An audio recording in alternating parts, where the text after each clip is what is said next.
Hello dear Wainers, welcome back to my channel, and if you're new here, you're welcome. It's a pleasure to have you here.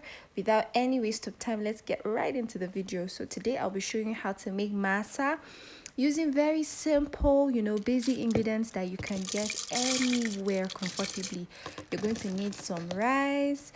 I'll give a detailed description of the recipe so that you can always refer back to it at the description box. So you're going to go in with some cooked rice, also some sugar, and blend it at once, but I wanted to do it in parts so that you'd see how everything comes together. So after blending, you're going to turn that into a clean bowl. Then you're going with some chopped or diced onions, going with your yeast. You're going to add some salt. You're going to rinse the blender as well, like I did in the video, and then I'll add it, pour it into the bowl as well. Give it a good mix and continue to stir until all of these ingredients are incorporated really nicely, and then you have a very very good paste like you'd see in the video. Now, you have to be very careful that before blending your rice, you make sure that it is soaked well. Because if you don't soak it well, you're going to have, a very rough consistency, which is something you don't want.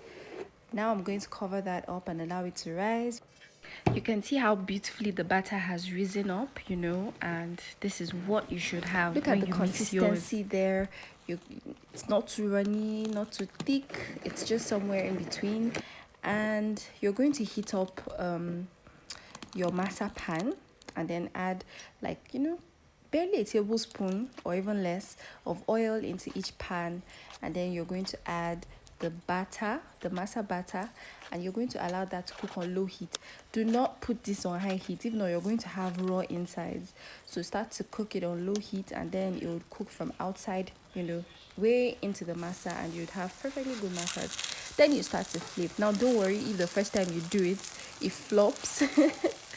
That's why I am here. So you can always try this again, because sometimes flipping the masa could be a bit tricky. So you do that and make sure that both sides fry to a golden brown color like in the video. And once this is ready, you just take it out of the heat and then repeat the process all over again. And that's it, guys. Your masa is ready.